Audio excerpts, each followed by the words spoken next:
വടക്കൻ കേരളത്തിൽ പ്രചരണം ഊർജിതമാക്കി സ്ഥാനാർത്ഥികൾ. കൊട്ടിക്കലാശം ആവേശകരമാക്കാനുള്ള അവസാനഘട്ട ഒരുക്കത്തിലാണ് മുന്നണികൾ. ഇന്ന് LDF സ്ഥാനാർത്ഥി എളമരം കരീമിന്റെ റോഡ് ഷോ ഉൾപ്പെടെയുള്ള പരിപാടികളാണ് നടക്കുന്നത്. വിവരങ്ങളുമായി PV ജോഷ്ല കോഴിക്കോട് നിന്ന് ചേരുകയാണ്. Joshla, good morning. Good morning Anjana. Joshla, പ്രചരണം അവസാന ഘട്ടത്തിലേക്ക് എത്തുമ്പോൾ സ്വാഭാവികമായും അന്തരീക്ഷത്തിലെ ചൂട് പോലെ തന്നെ അതിന്റെ പരിസമാപ്തിയിലേക്ക് അല്ലെങ്കിൽ വലിയ രീതിയിലുള്ള ചൂടിലേക്ക് തെരഞ്ഞെടുപ്പ് എത്തുന്ന ഒരു സാഹചര്യം, തെരഞ്ഞെടുപ്പ് ചൂട് അത്യന്തം രൂക്ഷമാകുന്ന ഒരു സാഹചര്യത്തിലൂടെ കടന്നുപോകുന്നു. കോഴിക്കോട് മണ്ഡലത്തെ സംബന്ധിച്ചിടത്തോളം വലിയൊരു മാറ്റത്തിന് ആഗ്രഹിക്കുന്നതായി നമുക്ക് കഴിഞ്ഞ ദിവസങ്ങളിലെ പ്രചരണങ്ങളിലെല്ലാം തന്നെ മനസ്സിലായതാണ്. വിവിധ റിപ്പോർട്ടുകൾ ജോഷ്ല തന്നെ അത് നമ്മുടെ മുന്നിലേക്ക് എത്തിച്ചിരുന്നു. കോഴിക്കോട് മണ്ഡലത്തെ സംബന്ധിച്ചിടത്തോളം നിലവിലെ സാഹചര്യം എന്താണ്? അതോടൊപ്പം തന്നെ എളമരം കരീമിന്റെ റോഡ് ഷോ അടക്കം ഇന്ന് നടക്കുന്നുണ്ട്. ഏതൊക്കെ ഭാഗങ്ങളായിട്ടാണ് റോഡ് ഷോ നടക്കുന്നത്? വിവരങ്ങൾ എങ്ങനെയാണ്?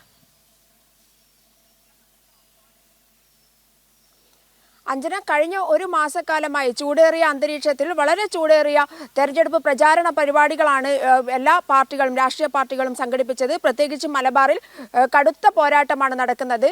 തിരിച്ചുപിടിക്കാനുള്ള എല്ലാ സീറ്റുകളും ഇടതുമുന്നണി തിരിച്ചുപിടിക്കാനുള്ള പോരാട്ടത്തിൽ തന്നെയാണ്. എന്തായാലും എല്ലാ സ്ഥാനാർത്ഥികളും ഇന്നലത്തോടുകൂടി ഇടതുമുന്നണിയുടെ സ്ഥാനാർത്ഥികളുടെ മൂന്നാം ഘട്ട പര്യടനം അവസാനിച്ചു കഴിഞ്ഞു. ഇന്ന് എളമരം കരീമിന്റെ റോഡ് ഷോ ഏകദേശം 3 മണിയോടുകൂടി ആരംഭിക്കും. കടലുണ്ടിയിൽ വെച്ചാണ് റോഡ് ഷോ ആരംഭിക്കുക. എന്തായാലും മറ്റ് പ്രചാരണ പരിപാടികളെല്ലാം വളരെ വിപുലമായ രീതിയിലുള്ള പ്രചാരണ പരിപാടികൾ എല്ലാവരെയും നേരിട്ട് കണ്ടും അതുപോലെ തന്നെ വലിയ പൊതുയോഗങ്ങൾ സംഘടിപ്പിച്ചും റാലികൾ സംഘടിപ്പിച്ചുമുള്ള ഏറ്റവും തീക്ഷ്ണമായ രാഷ്ട്രീയ ചർച്ചകളടക്കം സംഘടിപ്പിച്ചുകൊണ്ടുള്ള പ്രചാരണ പരിപാടികളാണ് കഴിഞ്ഞ ഒരു മാസക്കാലമായി നീണ്ടുനിന്നത്. ഈ ഒരു മാസക്കാലത്തെ പ്രചാരണ പരിപാടികൾക്ക് സമാപനം കുറിച്ചുകൊണ്ട് ഇന്ന് റോഡ് ഷോയും നാളെ തെരഞ്ഞെടുപ്പിന്റെ അവസാന ഘട്ട റാലി നടക്കും എന്നുള്ളതാണ്. ശൈലജ ടീച്ചർ, നമുക്കറിയാം, വടകരയിൽ ശൈലജ ടീച്ചർ കടുത്ത പോരാട്ടത്തിലാണ്. ശൈലജ ടീച്ചർക്കെതിരെ അശ്ലീല പ്രചാരണമടക്കം നടത്തിയത് കേരളം മുഴുവൻ ചർച്ച ചെയ്ത കാര്യമാണ്. എന്തായാലും അത്തരത്തിൽ ഒരു അശ്ലീല പ്രചാരണത്തിന് ജനങ്ങൾ മറുപടി നൽകും എന്നുള്ളതാണ് ശൈലജ ടീച്ചർ മറുപടി നൽകിയിട്ടുള്ളത്. അതിന്റെ ഒരു റിസൾട്ട് കൂടിയാകും ഇത്തവണത്തെ തെരഞ്ഞെടുപ്പ് ഫലം എന്നുള്ളതാണ്.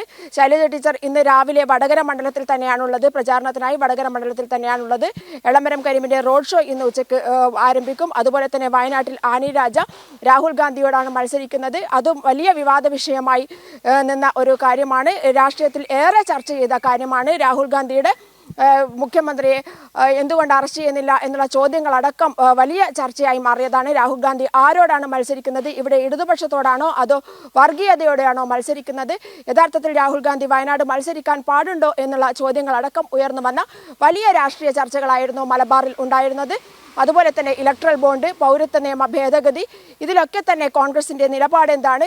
ഇതിനൊക്കെയുള്ള മറുപടി കോൺഗ്രസിന് ഇതുവരെ ഉണ്ടായിട്ടില്ല. അതുകൊണ്ട് തന്നെ UDF നേതൃത്വം വലിയ ആശങ്കയിൽ തന്നെയാണ് മലബാറിൽ മുന്നോട്ട് പോകുന്നത് എന്നുള്ളതാണ് പങ്കുവെക്കാനുള്ള വിവരം.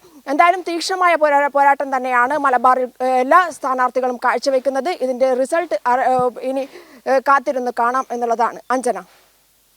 ശരി ജോഷ്ല സൂചിപ്പിച്ചതുപോലെ തന്നെ പ്രചരണം അവസാന ഘട്ടത്തിലേക്ക് എത്തുമ്പോൾ ഏറ്റവും തീക്ഷ്ണമായ പോരാട്ടം തന്നെയാണ് മലബാർ മേഖലയിൽ നിന്നും ഉയർന്നു വരുന്നത്. നമുക്കറിയുന്നത് പോലെ തന്നെ മധ്യ കേരളത്തിലെ സ്ഥിതിയെ പോലെയും അതോടൊപ്പം തന്നെ തെക്കൻ കേരളത്തിലെ സ്ഥിതി പോലെ തന്നെയും വികസനം തന്നെയാണ് ഇപ്പോൾ ഈ ഒരു ഭാഗത്ത്, അതായത് കോഴിക്കോട് ഉൾപ്പെടുന്ന വടക്കൻ കേരളത്തിലും വലിയ രീതിയിൽ വികസനം തന്നെയാണ് ചർച്ചയാകുന്നത് എന്ന് തന്നെ പറഞ്ഞു വെക്കേണ്ടിയിരിക്കുന്നു. കഴിഞ്ഞ 5 വർഷം എന്താണ് മണ്ഡലത്തിലെ വികസനം, വികസനം എന്ന് പറയുന്ന ഒരു വാക്കുപോലും കൃത്യമായ രീതിയിൽ അതിന്റെ അർത്ഥം എന്താണ് എന്ന് പോലും മനസ്സിലാകാത്ത രീതിയിലുള്ള പ്രവർത്തനമായിരുന്നു ആ ഒരു മണ്ഡലത്തിൽ ഉണ്ടായിരുന്നത് എന്നതടക്കമുള്ള ആരോപണങ്ങൾ ഉയർന്നു വരുന്ന ഒരു സാഹചര്യത്തിലാണ് കേരളം വിധി എഴുതാൻ പോകുന്നത്. സ്വാഭാവികമായും ഒരു മാറ്റം എന്നത് തന്നെയാണ് കോഴിക്കോടും ആഗ്രഹിക്കുന്നത് എന്നാണ് കോഴിക്കോടിലെ പ്രചരണ രംഗങ്ങളിൽ നിന്ന് ഏറ്റവും അവസാനമായി ലഭിക്കുന്ന വിവരങ്ങൾ അനുസരിച്ച് പങ്കുവയ്ക്കാനുള്ളത്.